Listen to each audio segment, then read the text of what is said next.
All right, so when I'm driving, this is what I see. Hopefully this is all pretty legible to you guys. But I've got, sometimes I keep my ham radio up and I just can, right here, if I can see my elevation and my elevation profile that I just drove.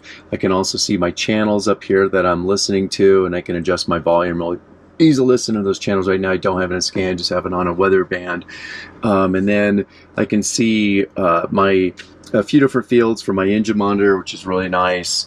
And then also I've got up here my compass, which is also lit. And then I know sometimes these blink with the frame rate of the camera, but those are my 3 voltage sensors for house starter and auxiliary battery. And then I also have my temperature sensor, and this is really convenient because I can quickly see without looking down at the gauge what my outside temperature is, especially when I go in and out of freezing environments, as I often do.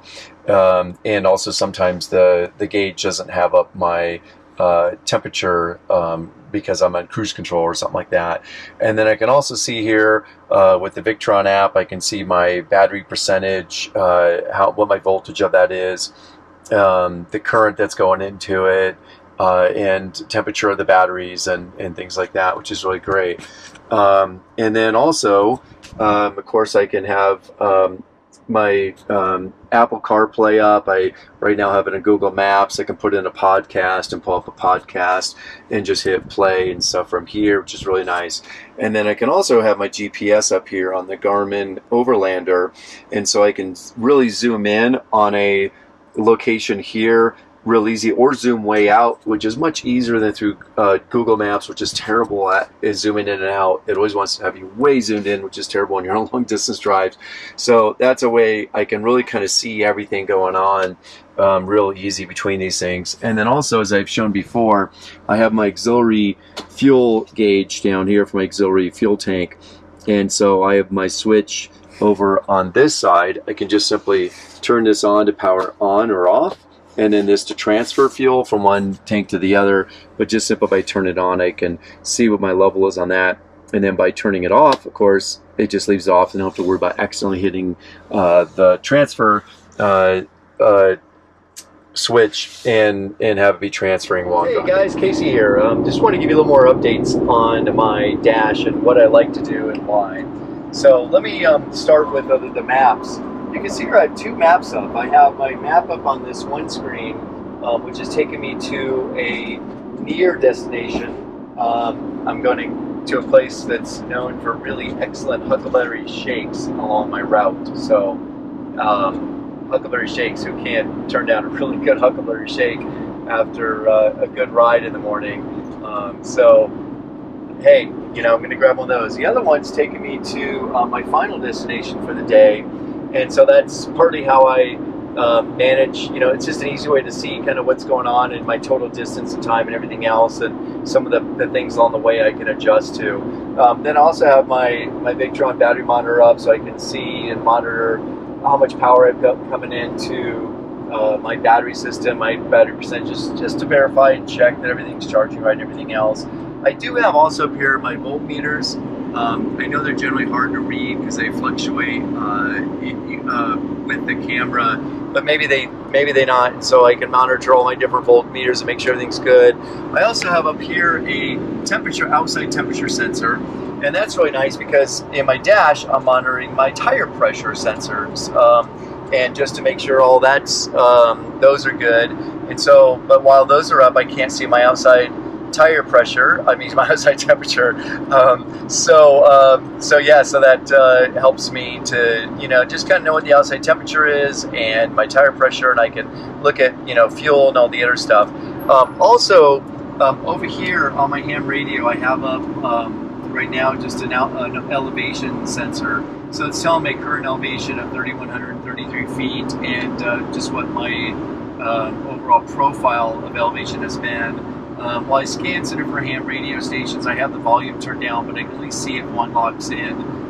These are a little bit distant. And then below that, I have my engine monitor, so I can see what my coolant temperature and engine load and my exhaust pressure and also my fuel level down to a specific percentage. Those are purely just informational, but they're really nice to see because even though the van itself will tell what the coolant temperature is. It won't tell these other things, and there's hundreds of other inputs that this is reading from the OBDII port directly into this engine monitor. And so I can just monitor all those things and make sure everything's looking right and working right, etc. And I can see, now that I'm declining down a hill, I can see my coolant temp and my engine load dropping, my exhaust pressure dropping, and all that stuff. It also allows me to better monitor by seeing exact fuel level. The Sprinter starts coming up with a warning when you're about a quarter full, down to about a quarter full on the fuel capacity, which, you know, then it kind of scares you if you didn't know that you really need to worry.